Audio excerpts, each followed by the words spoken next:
Pride and Prejudice Chapter 18. Till Elizabeth entered the drawing-room at Netherfield, and looked in vain for Mr. Wickham among the cluster of red coats there assembled. A doubt of his being present had never occurred to her. The certainty of meeting him had not been checked by any of those recollections that might not unreasonably have alarmed her. She had dressed with more than usual care, and prepared in the highest spirits for the conquest of all that remained unsubdued of his heart, trusting that it was not more than might be won in the course of the evening. But in an instant arose the dreadful suspicion of his being purposely omitted, for Mr. Darcy's pleasure, in the Bingleys' invitation to the officers.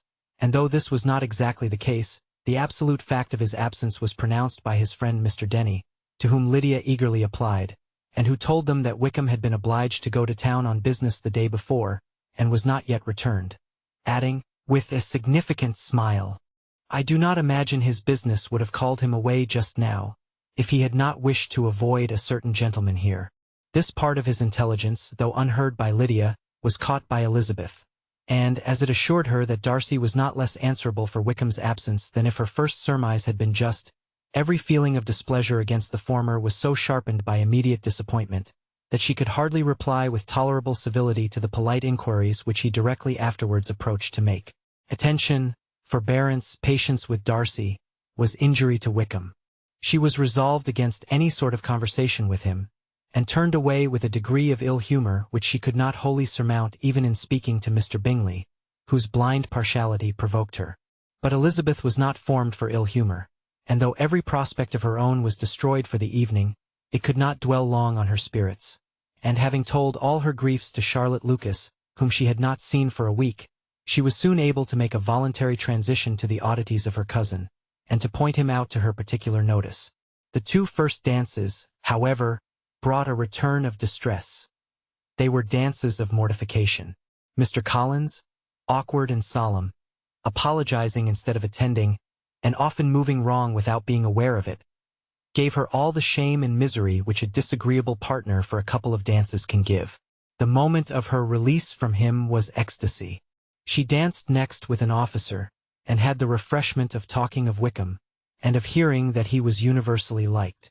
When those dances were over, she returned to Charlotte Lucas, and was in conversation with her, when she found herself suddenly addressed by Mr. Darcy, who took her so much by surprise in his application for her hand, that, without knowing what she did, she accepted him. He walked away again immediately, and she was left to fret over her own want of presence of mind. Charlotte tried to console her.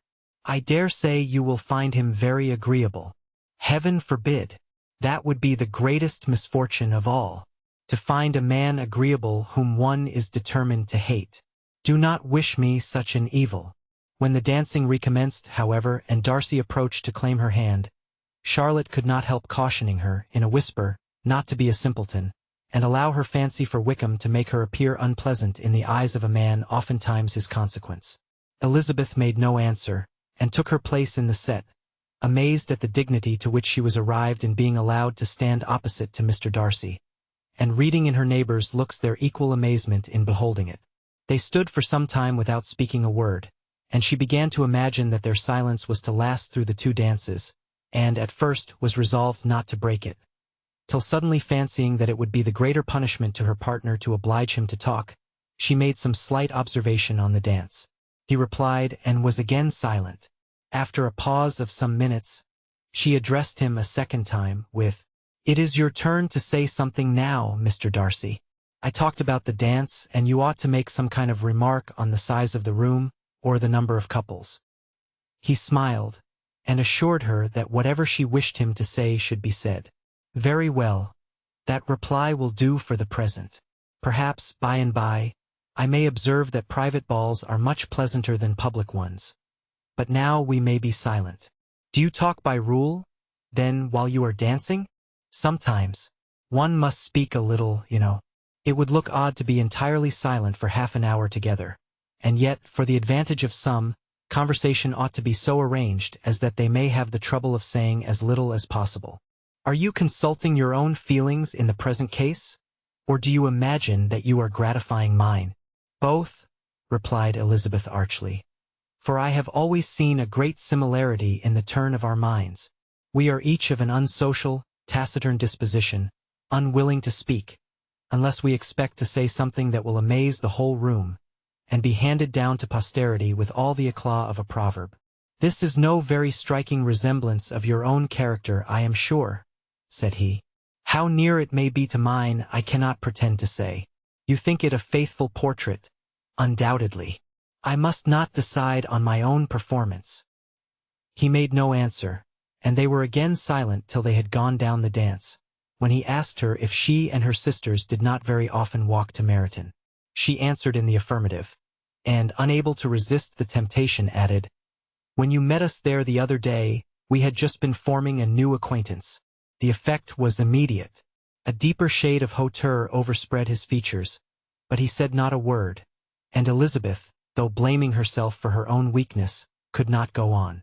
At length Darcy spoke, and in a constrained manner said, "Mr. Wickham is blessed with such happy manners as may ensure his making friends. Whether he may be equally capable of retaining them is less certain."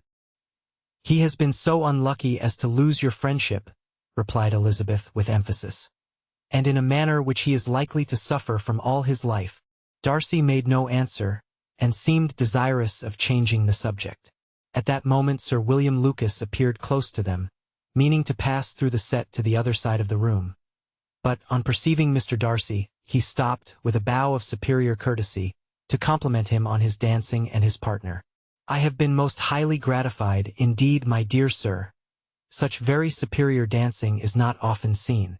It is evident that you belong to the first circles. Allow me to say, however, that your fair partner does not disgrace you, and that I must hope to have this pleasure often repeated, especially when a certain desirable event, my dear Miss Eliza," glancing at her sister and Bingley, "shall take place. What congratulations will then flow in! I appeal to Mr. Darcy. But let me not interrupt you, sir. You will not thank me for detaining you from the bewitching converse of that young lady, whose bright eyes are also upbraiding me." The latter part of this address was scarcely heard by Darcy, but Sir William's allusion to his friend seemed to strike him forcibly, and his eyes were directed, with a very serious expression, towards Bingley and Jane, who were dancing together. Recovering himself, however, shortly, he turned to his partner and said, "Sir William's interruption has made me forget what we were talking of. I do not think we were speaking at all." Sir William could not have interrupted any two people in the room who had less to say for themselves. "We have tried 2 or 3 subjects already without success, and what we are to talk of next I cannot imagine. What think you of books?" said he, smiling. "Books, oh no. I am sure we never read the same or not with the same feelings.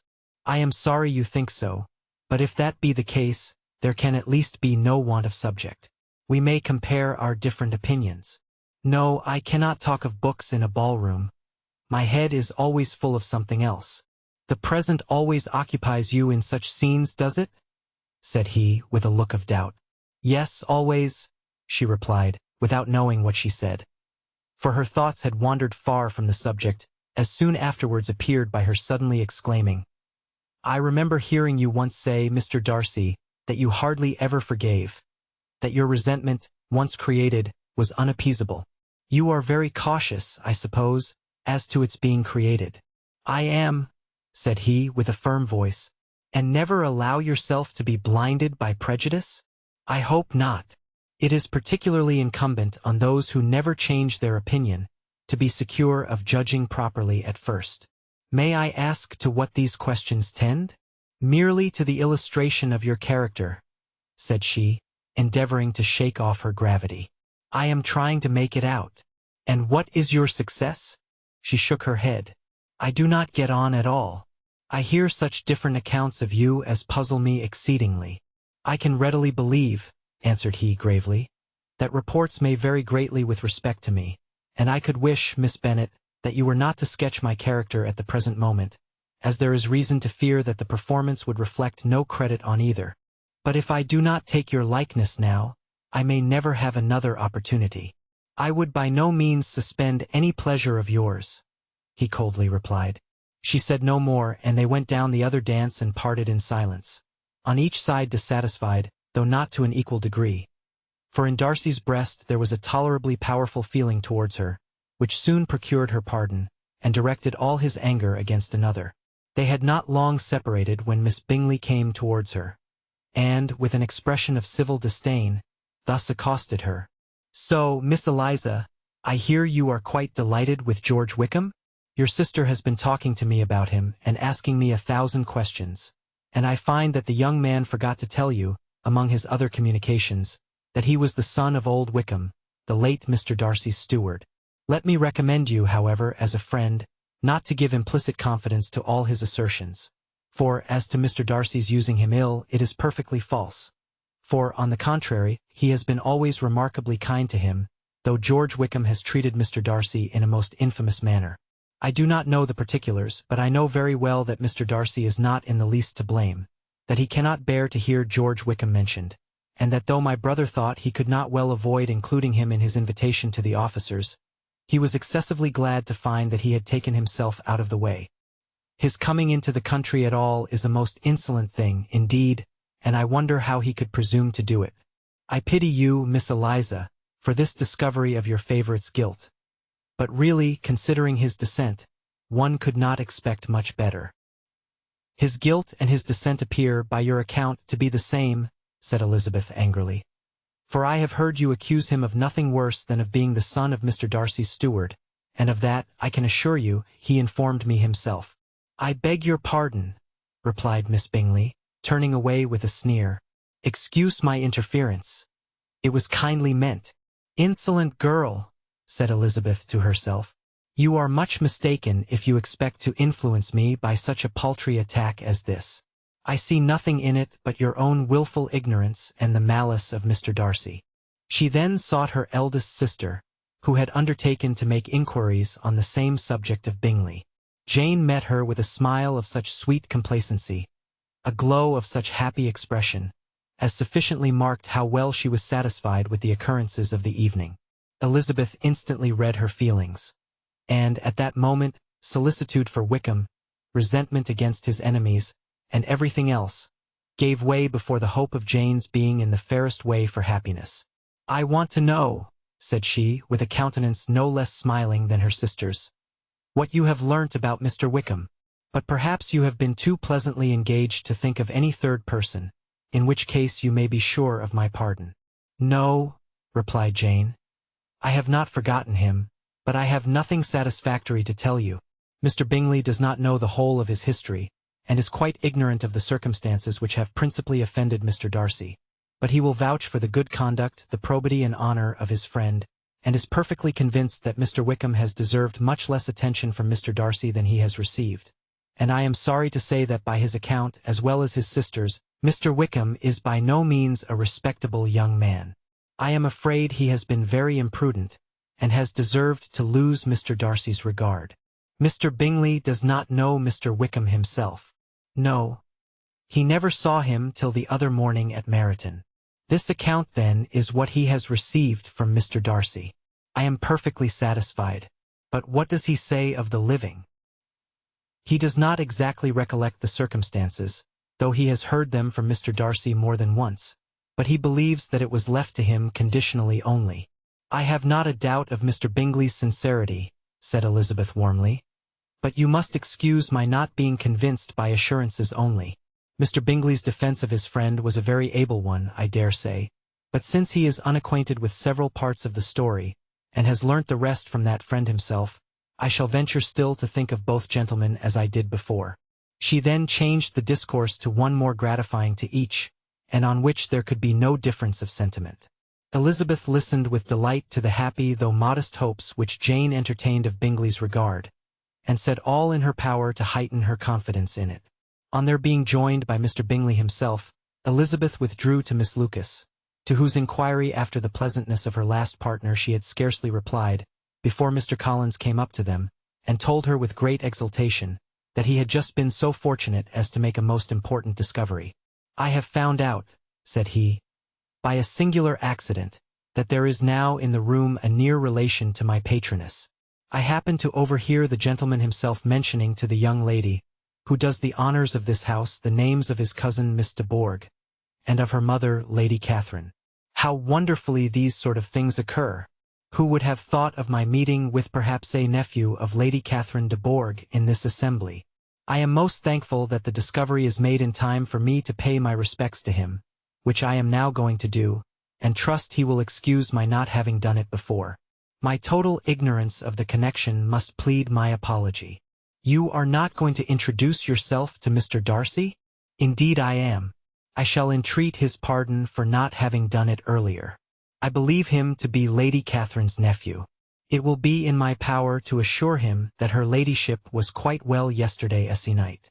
Elizabeth tried hard to dissuade him from such a scheme, assuring him that Mr. Darcy would consider his addressing him without introduction as an impertinent freedom, rather than a compliment to his aunt, that it was not in the least necessary there should be any notice on either side, and that if it were, it must belong to Mr. Darcy, the superior in consequence, to begin the acquaintance.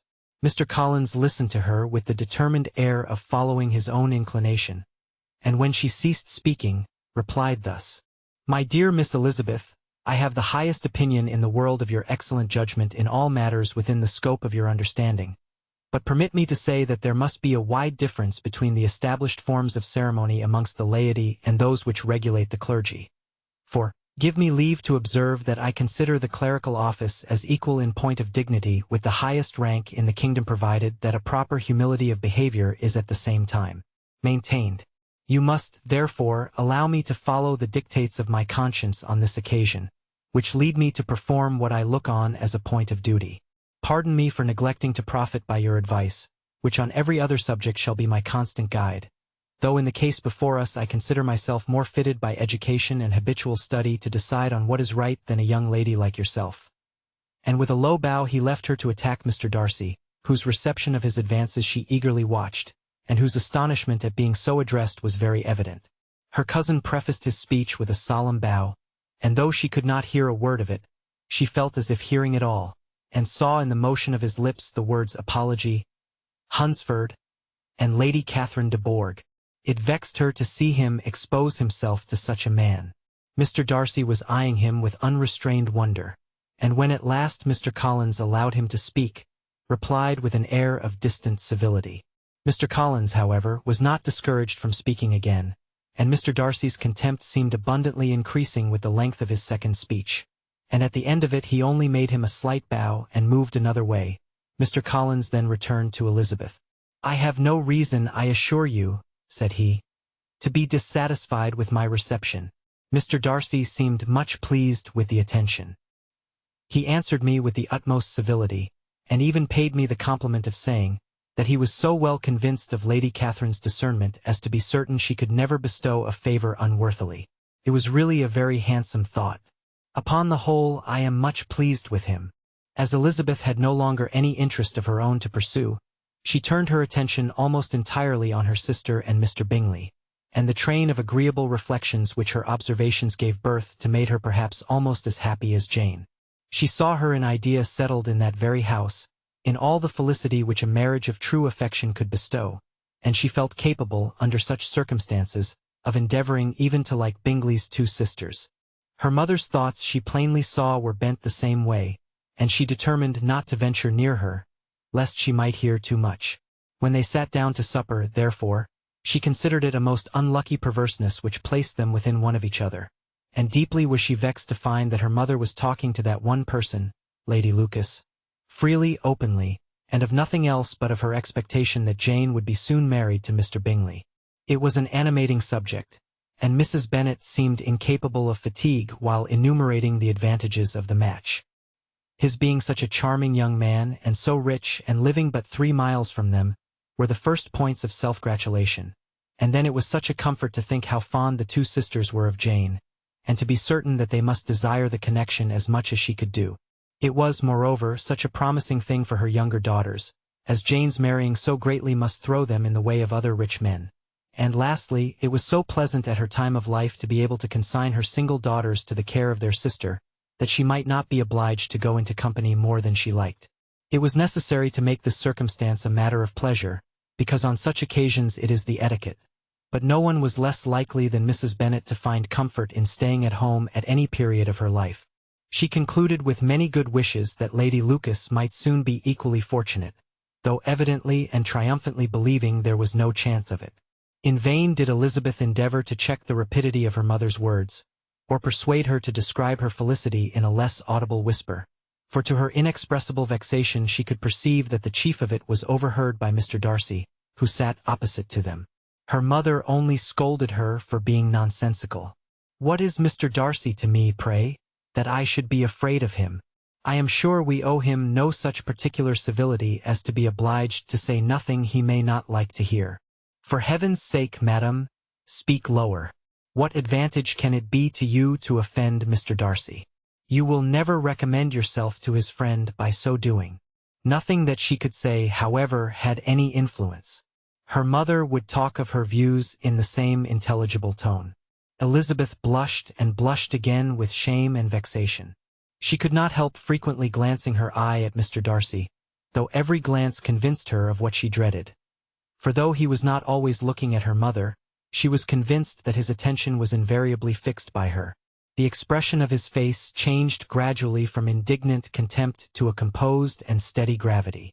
At length, however, Mrs. Bennet had no more to say, and Lady Lucas, who had been long yawning at the repetition of delights which she saw no likelihood of sharing, was left to the comforts of cold ham and chicken. Elizabeth now began to revive. But not long was the interval of tranquillity.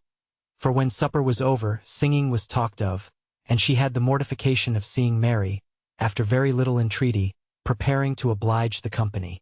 By many significant looks and silent entreaties did she endeavor to prevent such a proof of complaisance. But in vain. Mary would not understand them. Such an opportunity of exhibiting was delightful to her, and she began her song. Elizabeth's eyes were fixed on her with most painful sensations, and she watched her progress through the several stanzas with an impatience which was very ill rewarded at their close.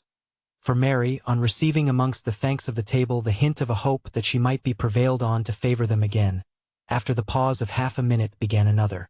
Mary's powers were by no means fitted for such a display.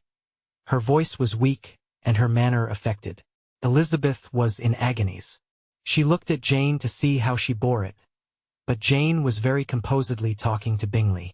She looked at his two sisters, and saw them making signs of derision at each other, and at Darcy, who continued, however, impenetrably grave.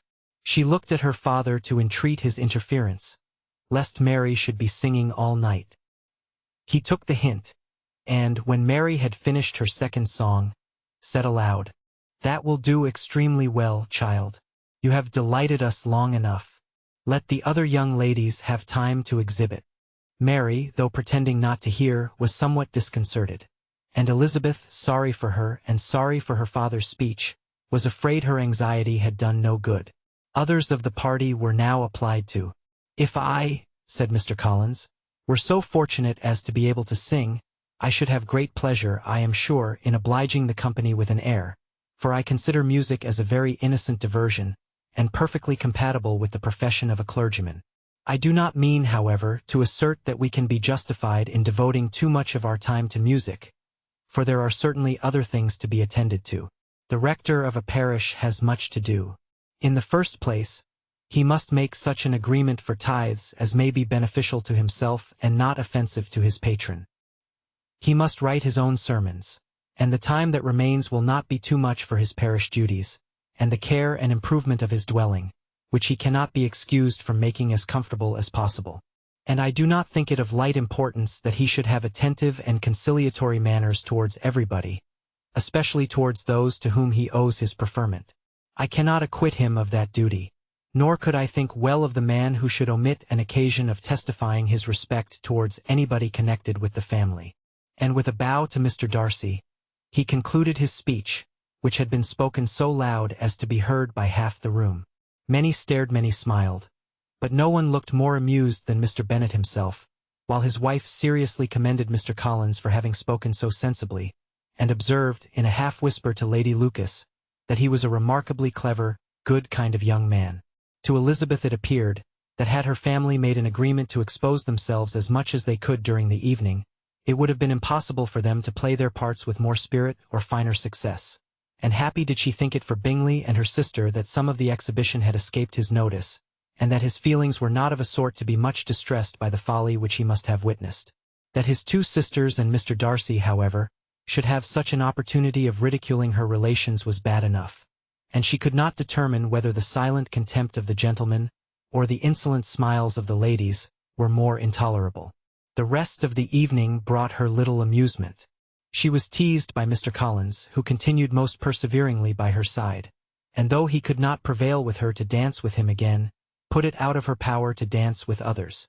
In vain did she entreat him to stand up with somebody else, and offered to introduce him to any young lady in the room.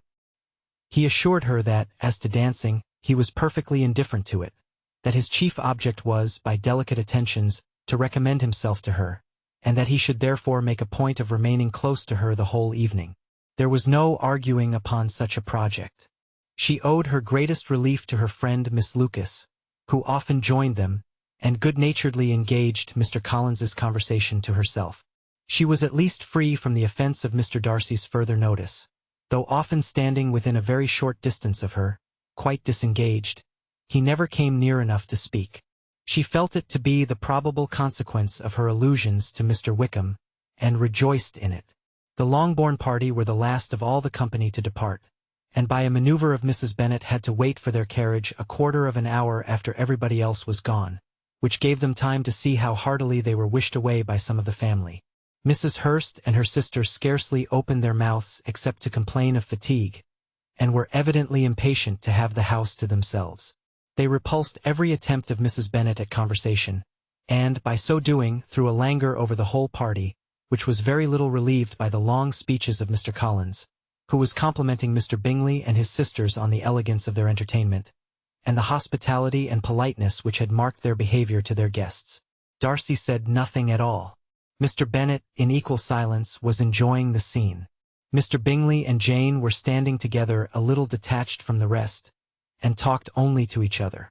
Elizabeth preserved as steady a silence as either Mrs. Hurst or Miss Bingley, and even Lydia was too much fatigued to utter more than the occasional exclamation of "Lord, how tired I am!" accompanied by a violent yawn. When at length they arose to take leave, Mrs. Bennet was most pressingly civil in her hope of seeing the whole family soon at Longbourn, and addressed herself particularly to Mr. Bingley, to assure him how happy he would make them, by eating a family dinner with them at any time, without the ceremony of a formal invitation. Bingley was all grateful pleasure, and he readily engaged for taking the earliest opportunity of waiting on her after his return from London, whither he was obliged to go the next day for a short time. Mrs. Bennet was perfectly satisfied, and quitted the house under the delightful persuasion that, allowing for the necessary preparations of settlements, new carriages, and wedding clothes, she should undoubtedly see her daughter settled at Netherfield in the course of 3 or 4 months. Of having another daughter married to Mr. Collins she thought with equal certainty, and with considerable, though not equal, pleasure. Elizabeth was the least dear to her of all her children, and though the man and the match were quite good enough for her, the worth of each was eclipsed by Mr. Bingley and Netherfield.